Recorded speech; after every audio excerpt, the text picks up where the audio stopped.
Hello, and welcome back to my channel. So I did have some extra time on my hands, so I wanted to come on here and talk about the whole Daniel Caesar and YesJulz situation, because a lot of that is resurfacing again because Daniel has just recently released his third album, and because Julz is still being Julz and a lot of her Coachella pictures are resurfacing. Or not even resurfacing, just surfacing in general because they're relatively new and she just posted them, and I guess we'll just see this coming weekend what look she decides to go for. But regardless, let's go ahead and get into the video. A few years ago, it seemed Daniel Caesar was shaping up to be one of R&B's biggest male acts. Daniel, whose real name is Ashton Simmons, received widespread acclaim after the release of his debut album, Freudian. Likely his most popular song is 2017's Best Part, featuring H.E.R, which quickly became a modern R&B classic. Though the song peaked at number 75 on the Hot 100, it did go number 1 on the Adult R&B Songs chart and won the pair a Grammy for Best R&B Performance. In 2021, he featured on Justin Bieber's hit Peaches alongside Giveon. Though it seemed like Daniel would quickly join the likes of modern R&B gods like Frank Ocean, by 2019 he was at the center of a controversy that would wound his career for years to come. So to fully understand the situation, we have to take a detour and talk about YesJulz. If you've been on Twitter during the past Coachella weekend, you've likely seen this picture of her. This is a white woman, by the way. Julz was born in Miami and is of Italian and Puerto Rican descent. She was adopted and raised by Colombian parents. I'm going to be so honest and say I was blissfully unaware of who YesJulz was before a couple days ago. But her wiki page says she's a social media personality, talent manager, promoter, and entrepreneur. Apparently she used to be big on Snapchat also, so big she earned the nickname the Queen of Snapchat. As far as management goes, Julz has managed 070 Shake and has her own entertainment company. And for reference, this is the picture on the homepage of Julz's website. A blurb about her company reads, 1AM has created and curated some of the most innovative and exclusive experiences and activations for an impressive roster of clients that includes Puma, Beats by Dre, Kanye West, Sprite, Jägermeister, Avion, Coors Light, Lyft, Red Bull, EA Sports, T-Mobile, Skype, Vivo, Viber, Def Jam, 2 Chainz, Travis Scott, YG, Migos, and many more. They have activated at some of the biggest events across the U.S., including Coachella, ComplexCon, Art Basel, the MTV Video Music Awards, NBA All-Star Weekend, and the Ye Bonfire in Wyoming. Back in 2017, Julz came under fire when she tweeted a picture of a crop top reading, "Niggas lie a lot." She captioned the photo, "Am I allowed to wear this or not?" And I want to point out that by doing this, Julz herself is implying that she's aware she's not black. So there's no need to make up fairy tales about her heritage just to justify her behavior. After the first bit of backlash, Julz claimed, "Guys, I was calling out someone who suggested I wear this t-shirt he made. I clearly wouldn't wear it." In their article covering the scandal, H.E.R pointed out the irony in Julz claiming on her website her marketing agency was bridging the gap between the cool and conscious, yet she was making such a tone-deaf move. Julz later did the typical crying Snapchat apology and claimed, "I just wanted to come on here and say that I made a huge mistake yesterday and did something really dumb. And I'm so sorry. I am so sorry. I understand completely that I fucked up, and that word is not something that I should ever be associated with in any context, in any way, shape, or form. And I apologize. I've been thinking about it all night, all morning. People have told me to talk to this person and talk to this person and get a written statement. This is the best way that I know how to express myself. It's just directly talk to you guys and let you know that I fucked up. And I'm sorry." Julz does have a pattern of this questionable and ignorant behavior, which she's obviously still doing today. Years ago, she retweeted some disparaging posts about black women. The tweets read, #white thoughts. Damn, why do all these black girls hate me? I've been so nice. Walks out club with light-skinned dude. Black girls don't like me because black men do. It's a guarantee in any situation. I walk in a room with a group of girls, room has men from every ethnicity, black men beeline straight to Julz. So it's obvious Julz is not out here to learn and grow or anything, because she's been doing that little fake ignorant thing that colorists and some racists do when they're like, "Oh, black girls hate me for no reason." Meanwhile, they're shitting on them unprovoked every chance they get. In January of 2019, Julz was under fire again after a controversial freestyle that once again proved black women live in her head rent-free. This all went down on an episode of her 1AM radio show, one where Soulja Boy was actually on as a guest. Other guests did a freestyle as well, and Julz did her own. One of her questionable lyrics reads, "Because my ass is fat and my skin ain't black, I'm a vulture catcher they hunting. Yet they never do nothing and they never give back. They keep killing blacks. After the immense backlash she faced, Julz put out another meaningless apology on Instagram. Part of it reads, "I understand that delivering this message in the form of a rap in a spur-of-the-moment radio show was not the best decision on my part. I have a lot of growing and learning to do, and I will use this as an opportunity to focus on educating myself and doing the work. I love this culture and only want to give back to it what it's given to me. I do not wish for my participation to be viewed as parasitic." Even if you were still in the mood to give Julz the benefit of the doubt at this point, I do want to point out that this wasn't like a Kendall Jenner Pepsi thing where you're just so out of touch you couldn't even fathom people might react negatively. Julz was aware that people might have been upset about her freestyle, which was obviously common sense, especially if she knows as much about the culture as she claims. For one, she didn't air the freestyle on the 1 a.m. radio show with the rest of the episode. Before the video even surfaced, she tweeted, "I got a video of me freestyling. I'm not sure if I should post it or confiscate all evidence that it ever happened."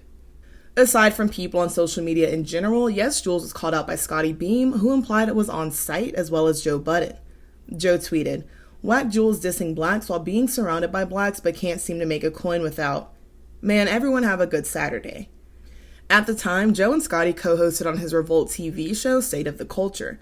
The show covers controversial topics regarding pop culture, politics, and social justice, primarily through a hip-hop lens. Joe and YesJulz actually crossed paths before. They, along with Joe's ex-fiancée, Sin Santana, got in a Twitter argument back in 2017 after the crop top fiasco. Joe talked about Julz's controversies on a 2017 episode of his podcast.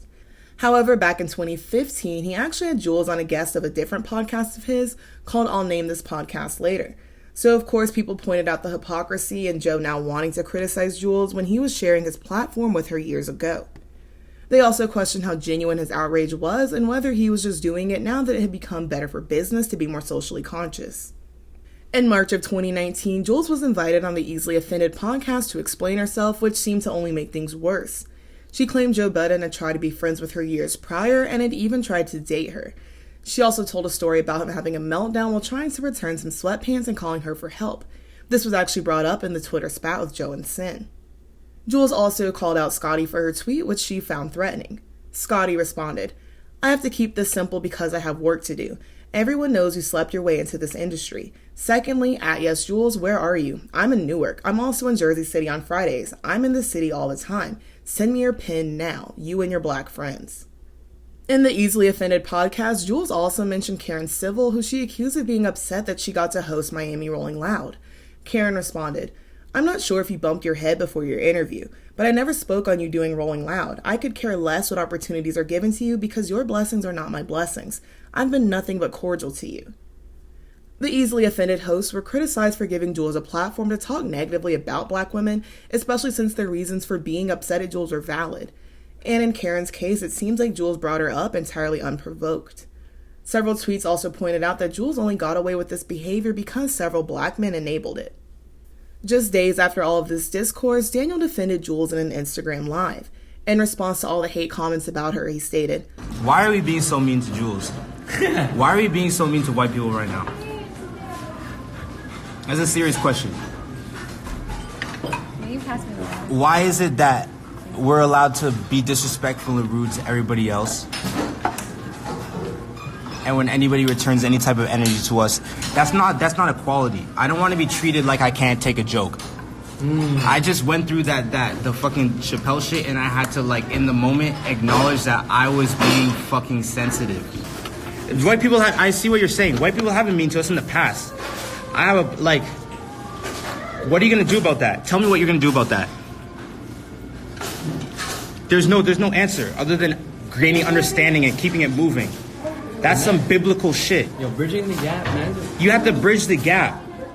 Whether Daniel's comments were a gross misunderstanding or a willful dismissal of YesJulz's behavior, we may never honestly know. But he did basically dare people to cancel him and not listen to his music if they disagreed, showing he was willing to die on that hill regardless. And with these statements, he effectively killed his sophomore album sales. Daniel tried to do some damage control days after the live by apologizing in a separate live. Still, when his album Case Study 1 came out in June of 2019, it only charted at number 17 on the Hot 100. This was an improvement from Freudian, which peaked at number 25. Yet an only 8-spot jump was underwhelming compared to the momentum Daniel had gained between albums before his controversial statements. In addition, despite the album being projected to only sell 3,000 physical copies in its first week, it only sold about 1,600, some of the lowest figures Billboard had seen. As expected, tweets flooded in showing very little sympathy for Daniel's album flopping after he offended his main fanbase and then doubled down. Several also pointed out how he ruined his career to support YesJulz, but she couldn't even be bothered to support the album. In 2020, Daniel spoke up again in an interview to explain where he was coming from. He said, "I was in the Philippines with my friends, and if you see our crew, it's very multiracial. We're from Canada, we get along. And if I like you and I like what you're doing, the fact that you're a different color from me isn't enough for me to not benefit from what you have to offer the world and vice versa. And we were in the Philippines and stuff was going on back home. We were having a lot of breakthrough conversations and I was going through a lot and I was drinking a lot.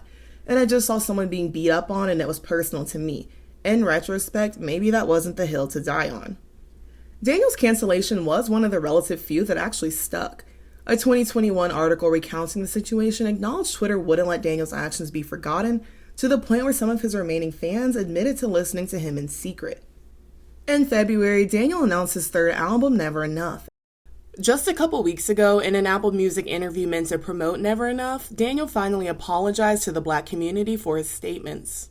I was wrong, and, I'm sorry. Yeah. You can do and say whatever you want, but it's like, for every action, there's an equal and opposite reaction. And that's physics, that's science. That's one of those things that, the knowledge of that can literally put my mind at ease, where I'm like, oh, I did deserve, what happened because I deserved it, because I knocked the domino over, and set a course in motion.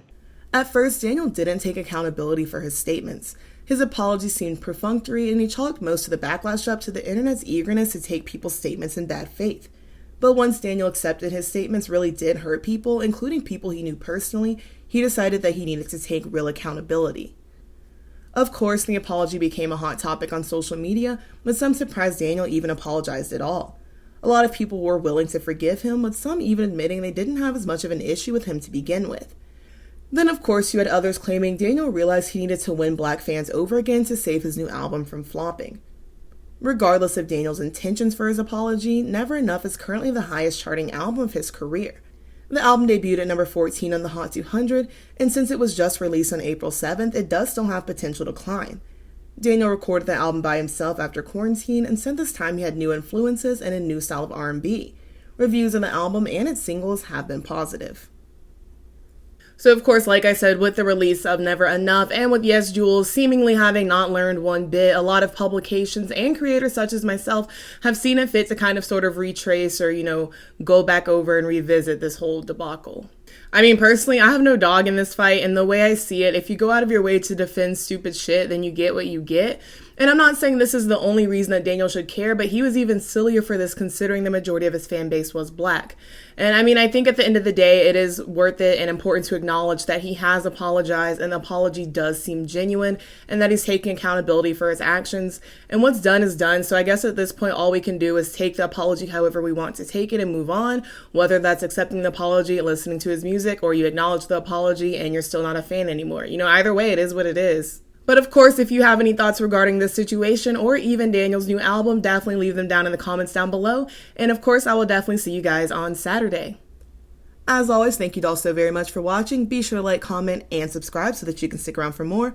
Also, if you'd like to become a channel member, the link is in the video's description. And make sure to follow me on Twitter if you'd like to keep up with me there. Again, thank you for watching, and I will see you very soon. Bye-bye.